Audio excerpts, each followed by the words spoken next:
El reino no se paraliza.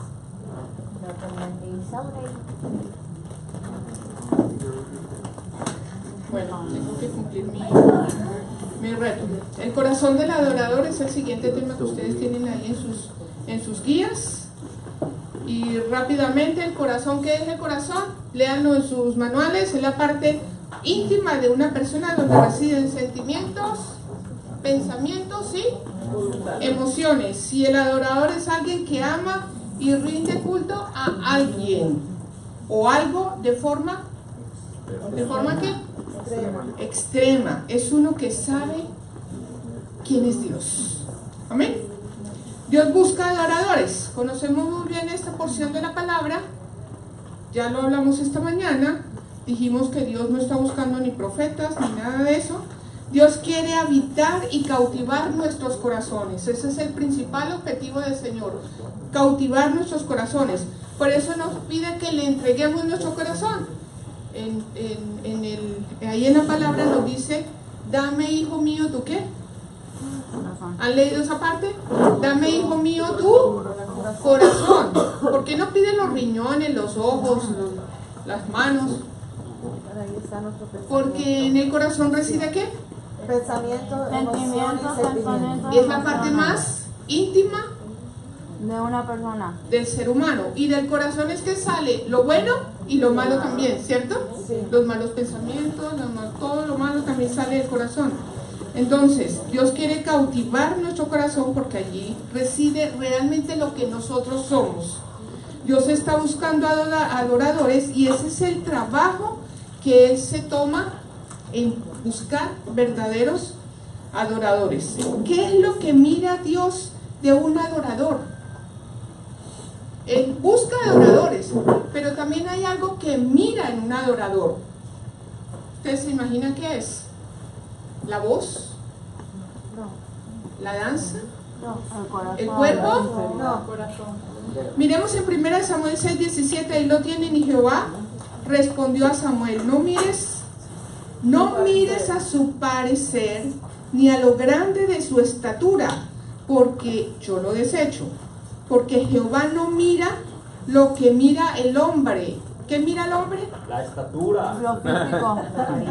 Bueno, si hubiera sido por estatura. Gloria a Dios. El hombre mira Lo físico. lo material, pero Dios no mira lo que mira el hombre, pues el hombre mira lo que está delante de sus ojos, pero Jehová mira el corazón. Y sabemos por la palabra que David fue un hombre conforme al corazón de Dios. En algún seminario más adelante miraremos la vida de David, pero por ahora nos quedamos aquí, que Dios mira es el corazón, que es la parte más íntima del ser humano, donde reside todo lo que es. ¿Hasta aquí estamos? Ahora, ¿qué es lo que busca Dios de un adorador? Él busca adoradores. Ahora, ¿qué busca en ese adorador? Lo vimos esta mañana. Yo me suscitaré, dice 1 Samuel 2:35, yo me suscitaré un sacerdote que sea característica principal, alguien que sea fiel, alguien que no se deje mover por nada del mundo, alguien que no lo compren, alguien que no se deja chantajear, alguien que permanece a pesar de las dificultades, a pesar de todo lo que le pueda presentar en su camino, alguien que permanece firme, que haga conforme a mi corazón y mi alma. Características claves: una persona fiel que haga conforme a su voluntad. Estoy hablando de la voluntad de Dios, no la de él, la voluntad de Dios, que haga conforme a su corazón y a su alma. Y yo le edificaré. ¿Cuál es el beneficio de ser hallados fieles y de hacer su voluntad y cumplir los deseos de su corazón? Miren el beneficio tan lindo, que Él nos edificará casa firme. Es decir, nuestras generaciones se mantendrán en la misma línea, vivirán en bendición.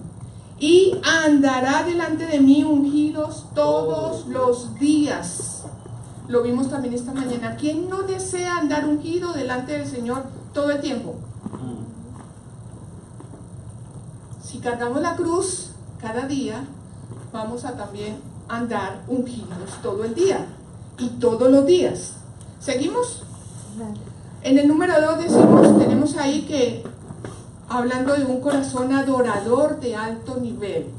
Y en la Biblia podemos ver muchos hombres y mujeres que fueron adoradores y que brillan y que son modelos para nosotros. Tenemos a David, tenemos a María, la que ungió los pies de Jesús con el perfume. Tenemos a Jesús, pero el tema de Jesús lo veremos en otra oportunidad. Nos vamos a concentrar en un hombre llamado Abraham, quien obedece el mandato de Dios de sacrificar ¿a quién? A uno de sus hijos. Al único.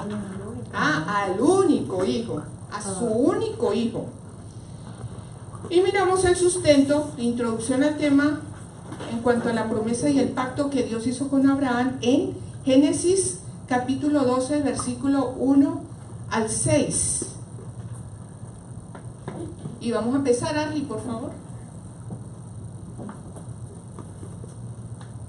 Del 1 al 6. Génesis 12, del 4 al 6. Del 1 al 6. Pero Jehová había dicho a Abraham: vete de tu tierra y de tu parentela y de la casa de tu padre a la tierra que te mostraré. Y se fue Abraham como Jehová le dijo, y Lot fue con él. Y era Abraham de edad de 75 años cuando salió de Arán. Perdón, ¿qué edad tenía?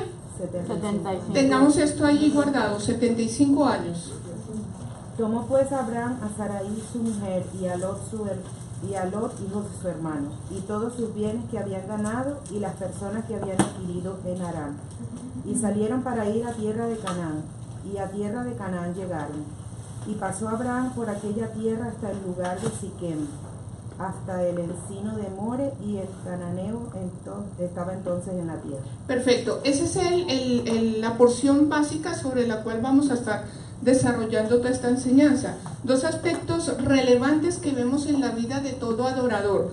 Número 1, el dicho. Vemos en el versículo 1, pero Jehová había dicho a Abraham. La historia de Abraham parte desde aquí.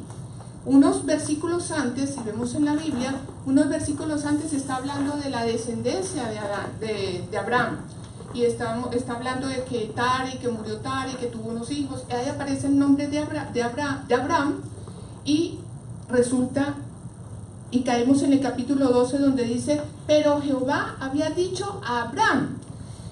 Y todo comienza con un dicho. Dios siempre va a comenzar en la vida de todo corazón adorador con un dicho, con una palabra. Siempre va a haber una palabra en tu corazón con la cual Dios empieza. Él había dicho, vete de tu tierra y de tu parentela. Y en el siguiente punto, los tengo que enlazar, dice, y apareció en el versículo 7, que no lo leímos, el versículo 17 dice, y apareció Jehová a Abraham. Después de que él hizo todo, Dios le dio la instrucción, vete de tu tierra y de tu parentela, tal. Abraham lo hizo, inmediatamente se fue, hizo como Dios le dijo, y luego de que él hace esto, aparece el Señor. Y hasta aquí podemos ver que hay una conexión directa con Dios. Todo corazón adorador debe tener una conexión directa con Dios para poder discernir, para poder conocer, para poder escuchar la voz de Dios. Si no hay conexión con Dios, si no hay comunicación con Dios, el dicho y la palabra que el Señor ha declarado sobre ti va a quedar como en el aire. Sencillamente no la escuchamos. Debe haber una conexión. Todo comienza en la vida de un adorador con un dicho.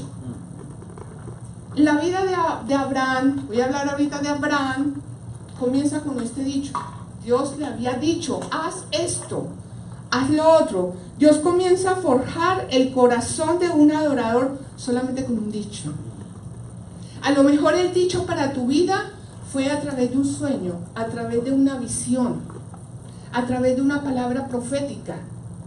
Yo entendí esto de las naciones muchos años después, pero cuando me convertí, como a los 3 días tuve un sueño, y en el sueño me veía andando con una guitarra y con una Biblia debajo del brazo, e iba de pueblo en pueblo y de ciudad en ciudad. Claro, yo era nueva creyente y no entendía nada. Con el tiempo fue que entendí lo que Dios me había dicho. Así que Dios comienza a forjar el corazón de un adorador con un dicho. Todo comienza desde allí. Y ese dicho de Dios no es sino la expresión de su voluntad para tu vida. Solamente la expresión de su voluntad para tu vida. El dicho que tiene para ti es diferente que el que tiene para ti, para cada uno. El dicho, como el dicho de Dios en el corazón de este adorador, no era ve y cantas, ve y danza, ve, es algo más, era algo más profundo. Dios siempre empieza hablando, ¿eso lo tienen ustedes? Dios siempre empieza hablando y siempre habrá un dicho en el corazón de un adorador, en la vida de un adorador, la aparición. Y luego en el versículo 7 apareció Jehová a Abraham. ¿Y qué le dijo?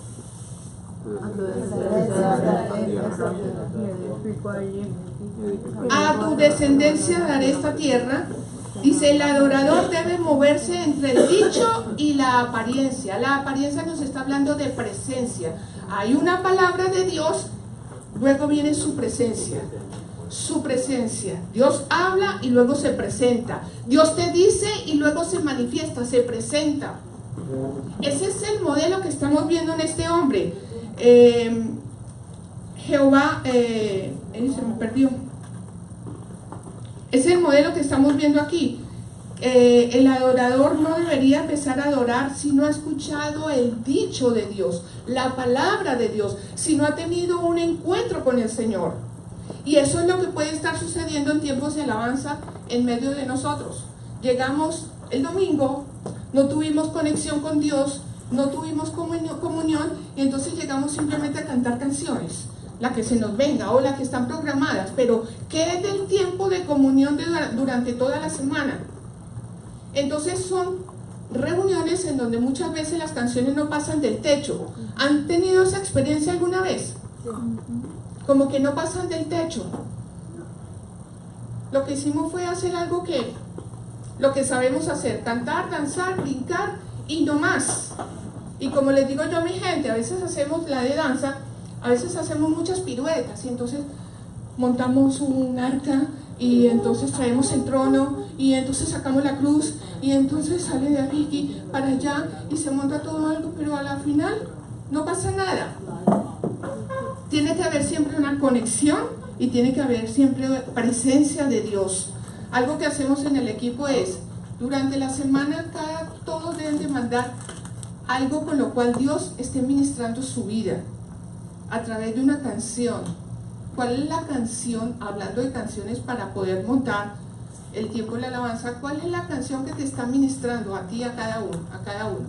La que te esté ese día, esa semana, la que esté allí, la que estés allí meditando, el Señor está haciendo, y luego lo que hacemos es unirlas y cuadrar un mover que más adelante lo vamos a ver. Pero esto resulta de la comunión de cada uno.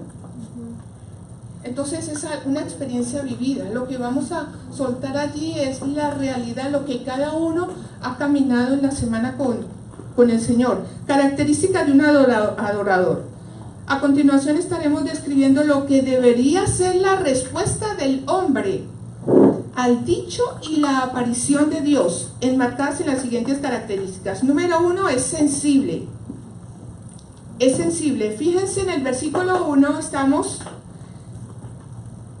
versículo 1 dice, Jehová le había dicho, ¿cuál fue la primera instrucción que le dio? Vete de tu tierra y de tu parentela. Fue la primera instrucción. Y en el versículo 4 dice, y se fue Abraham. Dios le dice, vete, y en el versículo 4, y se fue Abraham. Y se fue Abraham tal como Dios le había dicho. Es sensible, el corazón adorador tiene tal sensibilidad a la palabra del Señor que cuando escucha la voz de Dios, cuando escucha el dicho, inmediatamente ejecuta, escucha y actúa, escucha y hace. Abraham fue inmediatamente, y nos dice la palabra que y fue Abraham como Jehová le dijo, y Lot fue con él, y era Abraham de 75 años y llevó a su mujer y Abraham tiene una sensibilidad para oír la voz de Dios y saber quién era el que le hablaba. ¿Cuántas voces? La pregunta sería, ¿cuántas voces estás escuchando tú? ¿Cuál es la voz que tú sigues? ¿Cuál es la voz que tu corazón escucha todo el tiempo?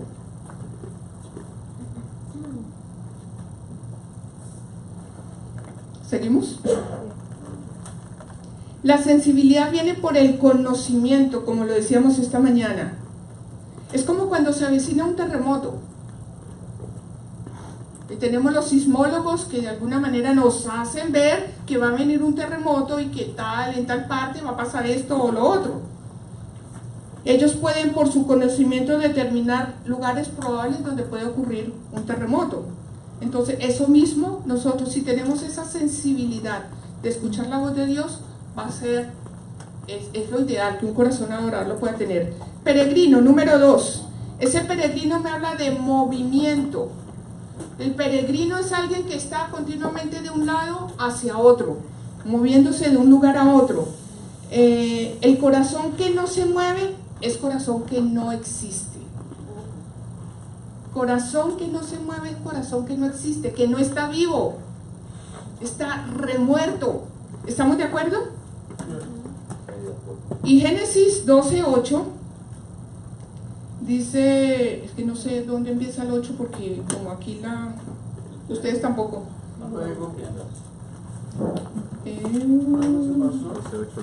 Luego se pasó de allí.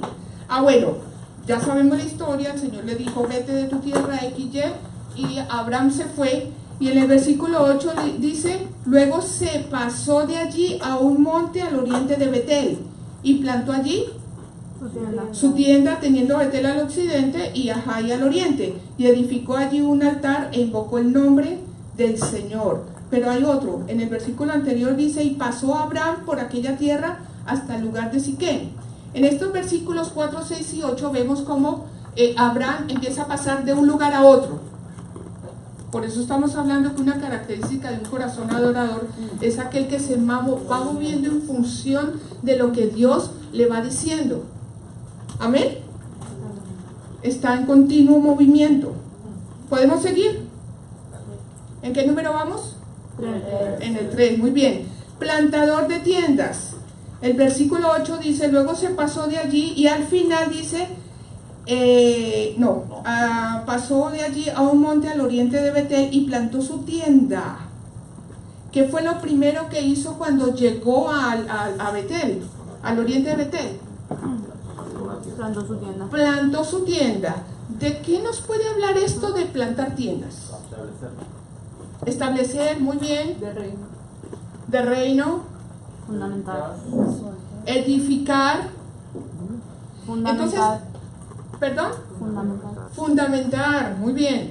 Entonces estamos viendo que una característica primordial también de un corazón adorador es alguien que sabe, que edifica, que siembra principios, que vive bajo patrones, que planta un fundamento, siembra semillas. Era un hombre de principios que sembraba. Eso lo tienen ustedes, ¿no?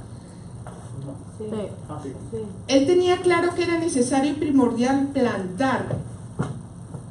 Por eso inicia plantando su tienda, colocando fundamento sobre su casa, sobre sus generaciones, sobre su familia. Lo primero que hizo fue plantar, colocar bases.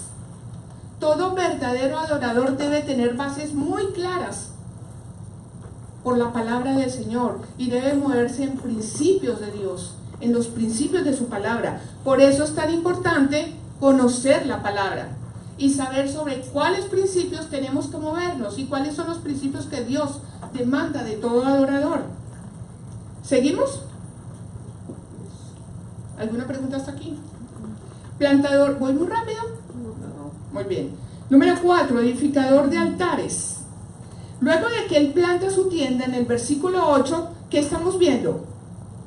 Dice, y plantó su tienda teniendo a Betel al occidente y Jai al oriente. ¿Y qué hizo? Edificó allí un altar. Miren el orden que lleva.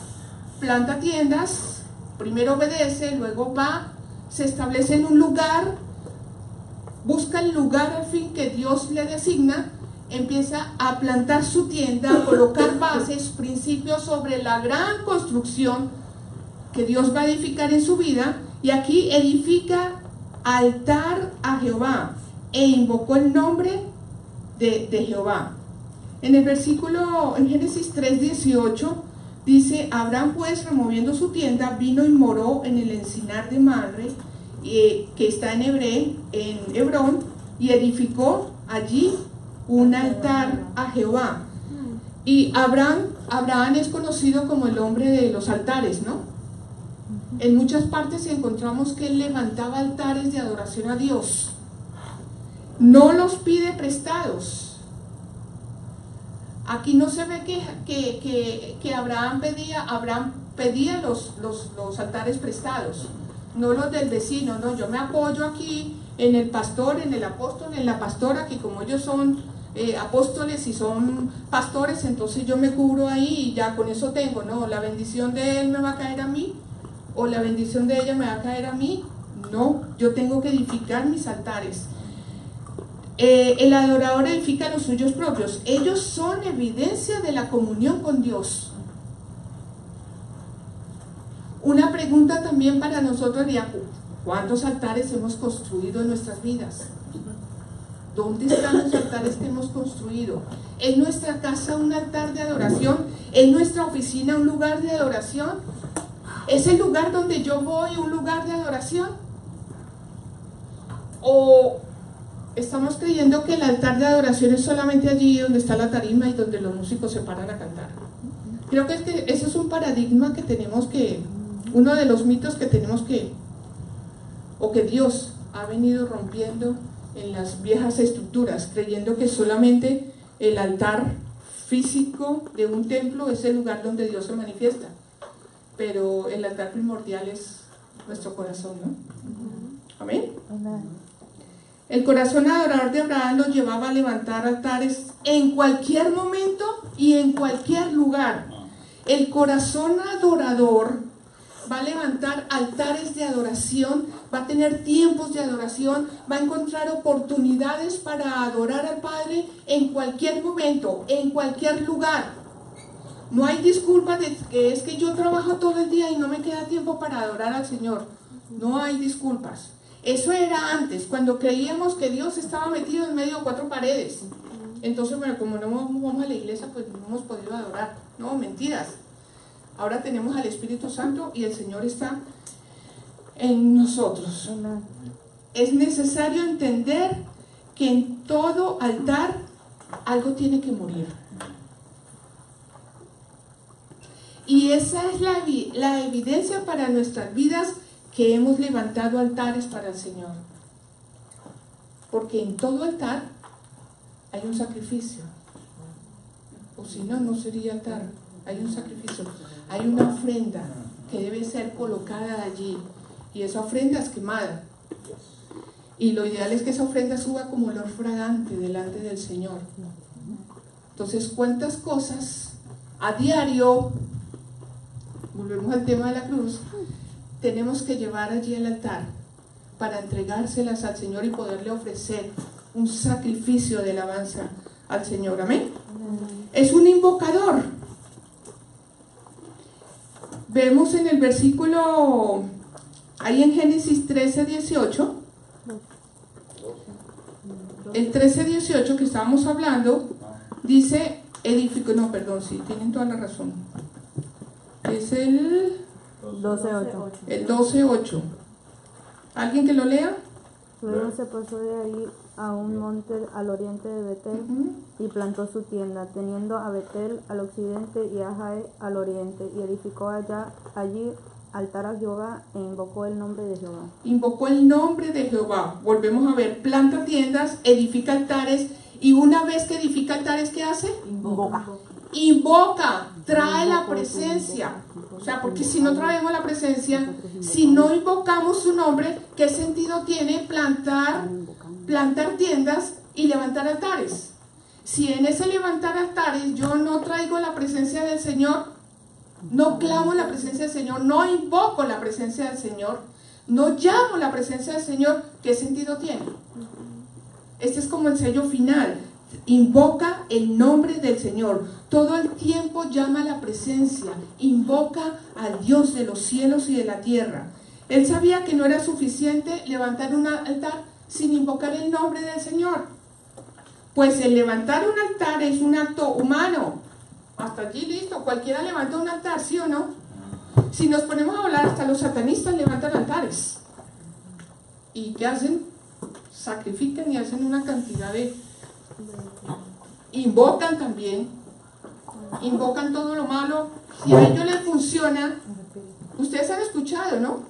Supongo, invocan todos esos espíritus, y yo escucho cuentos y a mí eso me da. Y yo digo, si funciona para mal, ¿cómo no va a funcionar para bien con nosotros, el Dios, nuestro Dios? Pero lo más importante es el objeto primordial de esa adoración, de esa invocación, por lo cual el hombre levantaba altares, el nombre y la presencia de Dios. ¿Podemos seguir? Un amable pacificador. Y vemos en esta porción de Génesis 13, versículos 7, 8 y 9, dice: y hubo contienda entre los pastores del ganado de Abraham y los pastores del ganado de Lot. ¿Por qué? Recuerden, el Señor le había dicho, vete de tu tierra y de tu parentela, y dice ahí en el capítulo 12 que Abraham le dio por llevarse a su sobrino. Y Dios no le había dicho que los sobrinos, Dios santo. Por eso es que Dios no anda buscando sobrinos, ¿cierto? Ni primos. ¿Qué anda buscando? Hijos. Qué buena noticia. Amén por los sobrinos y amén por los nietos. Yo deseo nietos. No sé. Amén. Deseamos nietos, pero no solo los espirituales. Bueno, en fin, esto me hicieron perder. Y hubo contienda, entonces, miren lo que pasó por Abraham haberse puesto a llevarse lo que no tenía que llevar, a su sobrino. Y hubo contienda entre los pastores del ganado de Abraham y los pastores del ganado de Lot. Y el cananeo y el fereceo habitaban entonces en la tierra. Entonces Abraham dijo a Lot, en vista de todo el altercado que había entre los pastores, Abraham le dice a Lot, mire, cortemos por lo más sencillito. Evitémonos este problema sin necesidad de pelear. Ustedes leen la Biblia y se van a dar cuenta que él en ningún momento dice que se enfureció, que se puso bravo y que llegó a un punto así como a veces nos pasa a nosotros, sino que simplemente le dijo a su sobrino, escoge lo que tú quieras. Si tú te vas hacia la derecha, yo me voy hacia la izquierda, o viceversa. Lot escogió su camino y amén. Por eso dice, es un amable pacificador. Es alguien que sabe buscar la paz y la reconciliación. Es alguien que sabe arreglar los problemas. Es alguien que coloca a las personas por encima de las dificultades, de los problemas. Es alguien que sabe que los problemas son independientemente de las personas. Amén. Entonces, él simplemente es una persona que trae paz y que sabe hablar las cosas en su momento oportuno. Número 7, su intimidad es libre y sin religiosidad con Dios.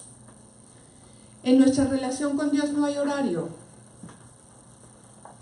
No es que Dios se nos manifiesta solamente los domingos a las 12 del día. Y eso sí estamos todos, si no, no se manifiesta, no. En la relación con Dios no hay horario, no hay sitio, no hay nada, no hay lugar. Abraham no necesitó de una congregación para conocer a Dios.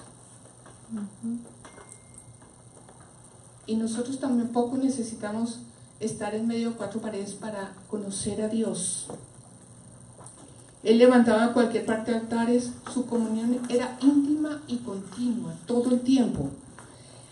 Era una persona que en medio de todo sabía lo que era estar cara a cara con Él.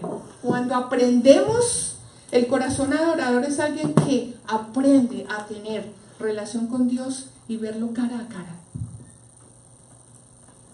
Siempre pienso en Moisés, qué privilegio tan tremendo. Poder tener al Señor cara a cara, poderlo contemplar, poderse deleitar delante de Él. Pero la buena noticia es que nosotros a través de su Espíritu Santo y de su Hijo Jesús también lo podemos hacer. Su comunión era tan íntima y era tan real que lo podía estar cara a cara. Él identificaba su voz claramente. Muchos de nosotros a veces no identificamos la voz de Dios en nuestras vidas. Nos falta afinar el oído. Tenemos afinado el oído de repente para, la nota la do, la de X, todas las notas, y sabemos si escuchamos a alguien cantar, no, se está cantando por la, y el otro por do, por donde quiera, y eso lo identificamos muy bien, pero no sabemos identificar la voz de Dios. Si no sabemos identificar la voz de Dios, es simplemente porque todavía nos falta comunión para aprender. Recuerdo María Victoria, por ejemplo, el papá tiene un pitico, un silbidito que lo ha tenido desde hace mucho tiempo. ¿Cómo es, por favor? Desde que María Victoria estaba en el vientre, él silbaba así. Y ella desde el vientre, apenas lo escuchaba, ella brincaba. Y es la hora, obviamente, donde lo escucha. El problema es que ahora, César, el pitico. Ay, no. Entonces, en la iglesia, más de uno hace lo mismo. Entonces, como que los niños que están acostumbrados, a veces yo digo, ¿quién fue?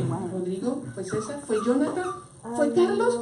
¿Cuál fue? Porque todos lo aprendieron. Pero ella tiene una sensibilidad especial que el pitico del papá es el del papá. Y así debe ser nuestra relación con el Señor. Es llegar a tal comunión con Él. Ahorita viene. Que podamos identificar tan plenamente la voz de Dios.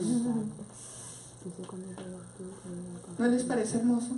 Poder identificar por encima de toda voz. Poder identificar, es que papito Dios me está hablando. Papito Dios me dijo tal cosa. Mi Padre bueno me acaba de decir esto. Mi Padre amoroso me está diciendo que me quede quieta, que no haga esto, que no me mueva a la derecha, que no me mueva a la izquierda. ¡Wow! Tremendo, ¿no? Pero sigamos porque el tiempo avanza. ¿Seguimos con el 7? No. El 8 es: su intimidad es libre y sin religiosidad con Dios. El 7. Es el que ya, es que tengo aquí la numeración mal. No, porque tengo algunas cosas acá. El 12, el Génesis 12, ya vimos. Dispuesto y obediente, el Señor le dijo, vete, ¿y qué hizo él? Se fue. Y se fue. Tal como le dijo Jehová, ahí dice en el versículo 4, y se fue tal como el Señor le dijo, obedeció. Lo único malo fue que Lot fue con él, pero lo vamos a ver más adelante, o lo que pasó por haber llevado a Lot. Para adorar hay que dejar. Siempre para adorar hay que dejar. Para ir a donde Él nos dice.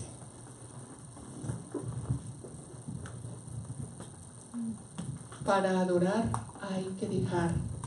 Para ir al lugar donde Él nos dice. Dios demandó de Abraham que se fuera de su tierra y su parentela para seguir a Dios. En la mayoría de los casos tenemos que dejar muchas cosas. Creo que, si no es todo, muchas cosas tenemos que dejar para seguir al Señor. Recuerdo cuando fuimos enviados a Venezuela, el capitalino, hablo del capitalino porque somos bogotanos, y normalmente eso pasa, creo que en todos los países, que los capitalinos son como que la última Coca-Cola en el desierto, ¿no? Y entonces son los mejores y son los que saben y son... Así que nosotros habíamos hecho la escuela ministerial en la iglesia y era una escuela muy buena y teníamos muy buen fundamento Y bueno, todo aquello nos creíamos pues los super ultras, además de que por el hecho, por el hecho de ser bogotana pues todavía más, entonces eso va como en la sangre, ¿no? Entonces y como les dije esta mañana, yo no funcionaba a nivel ministerial porque yo estaba muy ocupada en muchísimas cosas, entonces yo no tenía sino tiempo para ir los domingos a la reunión y no más.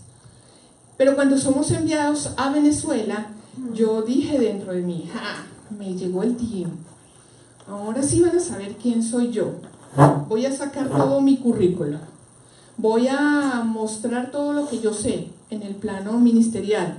Allá sí voy a estar mano a mano con Rodrigo. Y llegué a Venezuela y resulta que todo fue totalmente diferente a lo que yo me imaginé, empezando que nos habían dicho, los que nos llevaron a Venezuela, los que nos iban a recibir de entrada, de bienvenida, nos tenían una recepción muy bien montada, nos tenían un tremendo recibimiento. Entonces, claro, eso lo merecemos nosotros. Bueno, llegamos a Venezuela, pasamos tan desapercibidos, nadie se dio cuenta de nuestra llegada, excepto la empleada, una chica que le trabajaba a una pareja, la cual nos escondió para darle la sorpresa a la gente cuando llegara a la reunión, y nos tuvo como, no sé, muchas horas encerrados en una habitación, recién llegados de Bogotá.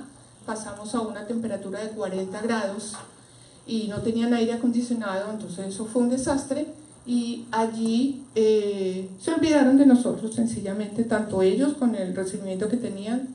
No íbamos a almorzar, eran como las 10 de la noche,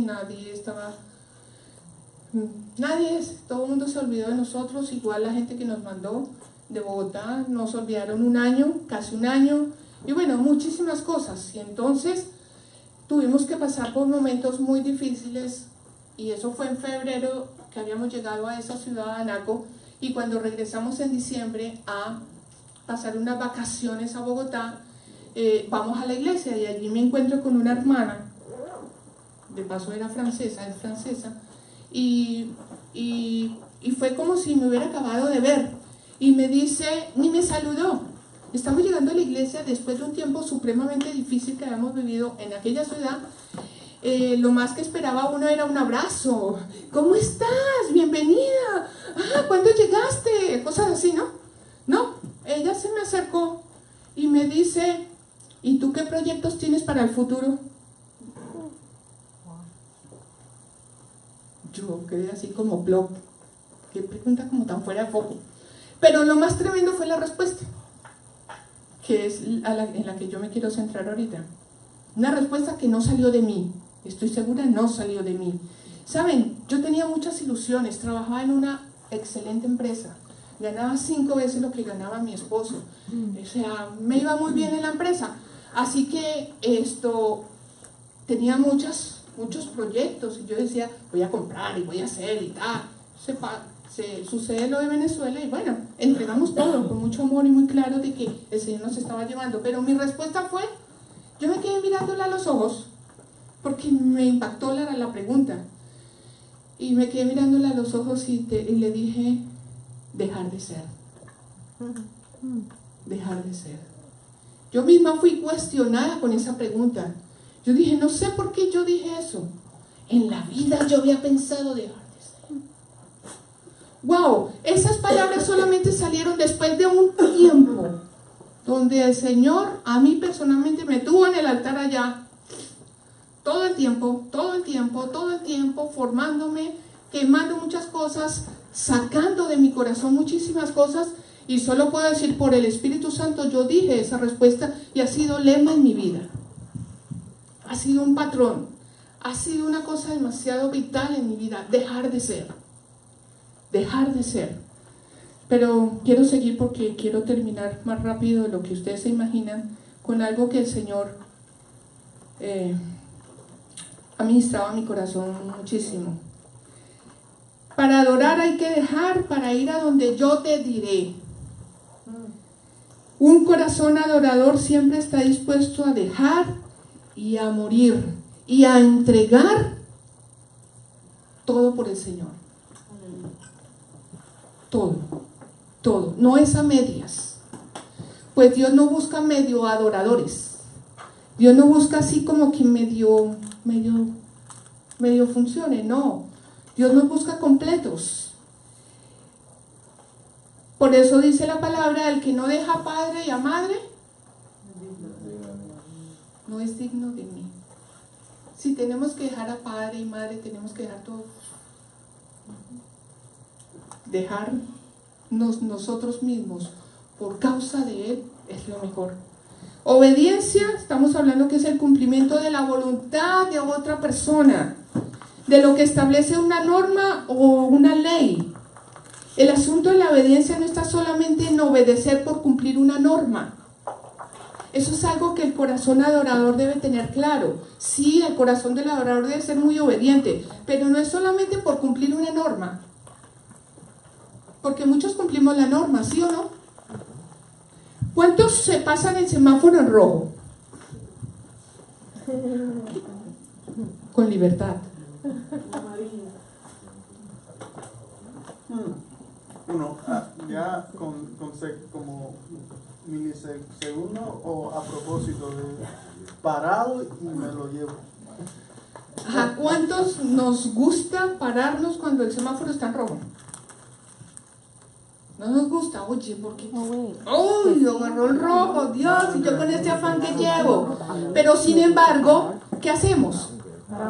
Tenemos que parar. O sea, estamos obedeciendo una norma, ¿sí o no? Sí. Pero el asunto no es solamente obedecer una norma por obedecerla. El asunto no es como Adriana se fue. Como Adriana hizo la pregunta, o tiene que ver con algo con lo que ella preguntó, el asunto no es entonces solamente hacer las cosas por hacerlas, sino que realmente haya una intención genuina en nuestros corazones. El asunto no es cumplir normas, sino obedecer perfectamente a la voluntad de Dios. Obedecer. Dios a nosotros nos habló de salir de Colombia hacia Venezuela, pero en el camino nos ofrecieron una ciudad de Colombia que llamaba muchísimo la atención y nos daban de todo, y era la gente adinerada, casi más adinerada de todo el país, porque en esa zona vive la gente no solamente más adinerada de la ciudad, sino casi que del país.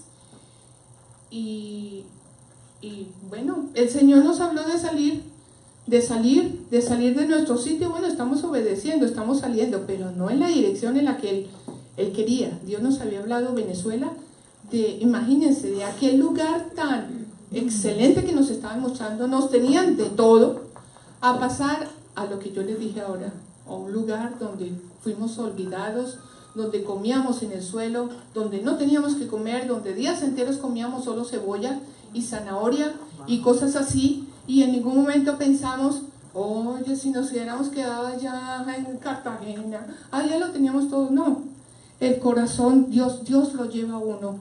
Es la bendición de poder entender la voluntad de Dios. Hubo una disposición abierta, lo tienen en sus guías, hubo una disposición abierta para dejar lo que Dios dijo que dejara. Deja a tu tierra y a tu parentela. Deja a tu tierra y a tu parentela. Eso fue lo que hizo Abraham. Seguimos. Sabe presentar su necesidad. ¿Sí vamos ahí? Sabe presentar su necesidad y esperar la respuesta.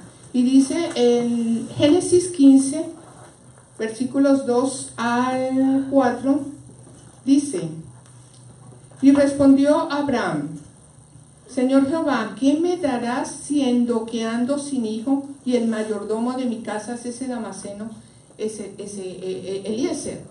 Dios le había dicho, vete de tu tierra y de tu parentela. Pero miren cómo él viene y le dice al Señor: ¿qué me darás? ¿Qué me darás, Señor? Tú dices que me darás naciones, me darás multitudes, pero no me has dado prole. ¿Qué me darás? ¿Qué me darás? Ando sin hijo. Y dijo también Abraham: mira, no me has dado prole. He aquí que mi heredero será un esclavo nacido en mi casa. Y luego vino a él palabra de Jehová diciendo: no te heredará este, sino un hijo será el que te heredará. En la necesidad Abraham supo hacer su petición y logró conmover el corazón de Dios. ¿Cuántos en la necesidad sabemos formularle una petición al Señor? Y se me viene a la mente el caso de Marta y María. ¿Saben? Cuando la muerte de Lázaro y llega Jesús, después de 4 días llega Jesús y sale Marta al encuentro. Señor, si hubieras estado aquí, mi hermano no hubiera muerto. Y luego viene María y le dice idénticamente igual y exactamente las mismas palabras. Señor, si hubieras estado aquí, mi hermano no hubiera muerto. ¿Conocen la historia? ¿Qué pasó después? Jesús lloró.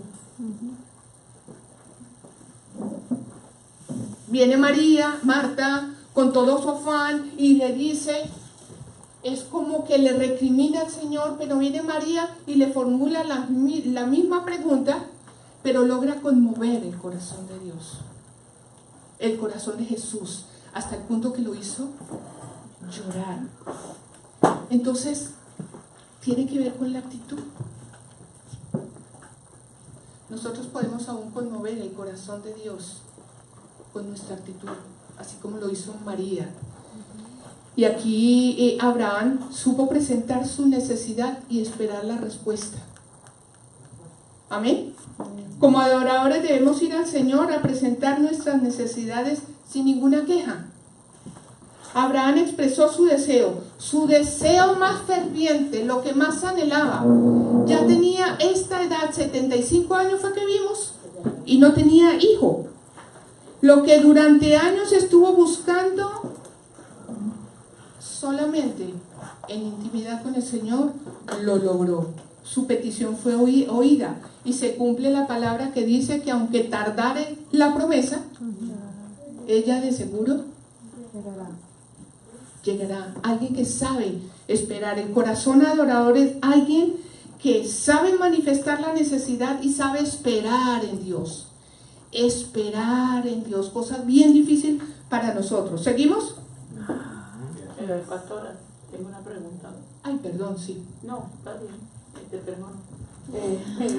Gracias. Una pregunta tocante a eso específicamente, que la voy a hacer por mi beneficio y creo que por el beneficio de algunos. Yo tengo un problema con eso, porque muchas veces no sé cómo formularle al Señor una necesidad. ¿Por qué?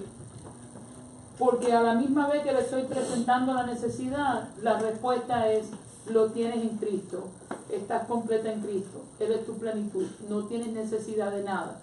Entonces, ¿cómo manejamos, o cómo, esa palabra la tengo que sacar de mi vocabulario, cómo balanceamos eso? Si miramos el caso de Abraham, Dios le habló y le dijo que le iba a dar un hijo. Eso lo vamos a ver ahorita más adelante. ¿Qué hizo Abraham? Se aceleró.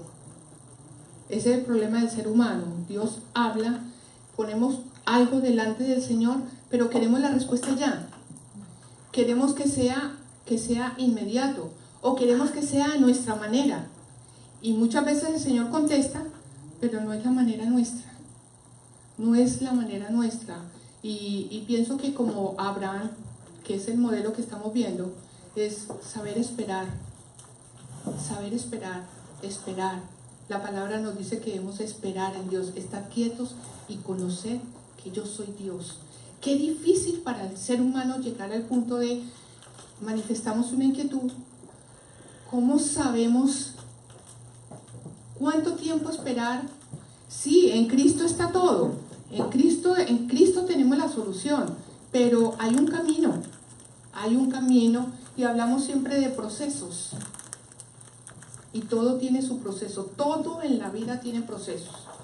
Lo hemos visto, el niño, el bebé que está aquí en el vientre, ese bebé ya tiene todo. Ya tiene, bueno, ya tiene hasta el nombre, pero ya tiene todo. Tienes que 3, 4 meses, 5 meses, pero él ya tiene, como dice mi esposo, ya tiene bigote, ya tiene barba, se es varón, pero es una niña. La niña ya está ahí. Cuando ella nazca, van a ser completa, tiene sus brazos, sus piernas, tiene todo, pero está en condiciones de levantar, de hacer cosas, de caminar. No, va a requerir un proceso primero, y empieza a conocerse las manos y los pies y todo aquello tan lindo, y después empieza a gatear y empieza todo aquello, y a lo mejor ellos quieren ya, y el otro está caminando y yo quiero salir a correr, y a veces uno los ve cuando empiezan a gatear que quieren y no, se caen. Entonces espiritualmente pasa lo mismo, a veces queremos una respuesta inmediata de Dios, pero las respuestas de Dios no vienen a nuestra manera ni a nuestra forma. No, el caso mío es un poquito diferente.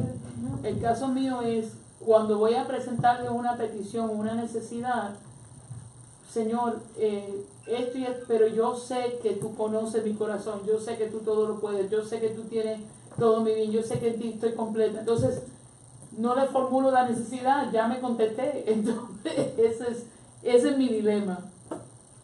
No, la palabra dice que debemos de expresar nuestras necesidades delante de Dios y ya. Lo que pase con eso es problema de Él. Si nos contestó de una, amén. Si no, ¿qué podemos hacer? Hay algo sí que como seres humanos estamos llamados a andar en lo natural. En lo natural, porque estamos aquí en la tierra, somos seres de carne y hueso. Y nos tenemos que mover, o sea, nosotros sabemos y por fe creemos que el bebé está bien, la niña está muy bien, perfecta, pero si ella no va a sus controles, si no se cuida su alimentación, si no hace determinados ejercicios, si XY, que es lo natural, probablemente vaya a tener algún problema, si no hace eso, de cuidarse, alimentarse, tomar su calcio, su folio, su ácido fólico, todas sus cosas, sus vitaminas, probablemente vamos a garantizar que la bebé no venga bien, pero este no es el caso. Entonces, creo que esa etapa de gestación nos enseña a que tenemos que esperar, manifestamos nuestra necesidad delante del Señor y lo dejamos allí. Es difícil, no sé si tú quieras aportar algo. No solamente que es legal que tenemos todo en Cristo, pero hay que hacerlo vital. Mientras se pasa de legal a vital es un proceso. Y podemos decirle al Señor qué cosas necesitamos, podemos decirle qué cosas no nos gustan, qué cosas sí nos gustan. Y aunque Él las sabe, no hay problema. Volvérselas a decir. Necesitamos no extender nuestra mano para hacer lo que Dios va a hacer. Cuando le metemos la mano a la sopa, la dañamos. Eso es lo mismo que en el matrimonio. Una pareja se casa y se juran amor eterno y te amo y te amaré siempre, y vienen de la luna de miel y te amo y te amaré siempre, pero hasta ahí llegan esas palabras bonitas y esos detalles, ¿llegan hasta ahí? No, eso se tiene que ir alimentando con el tiempo. Entonces, igual es con el Señor, y ese grado de conexión con Él es el que nos va a dar la vitalidad, es la que nos va a hacer ver eso hecho real, lo que ha estado allí. Amén. Sacrifica los milagros que Dios ha hecho convirtiéndose en un... tiempo. Tiempo, descansen. Despídense.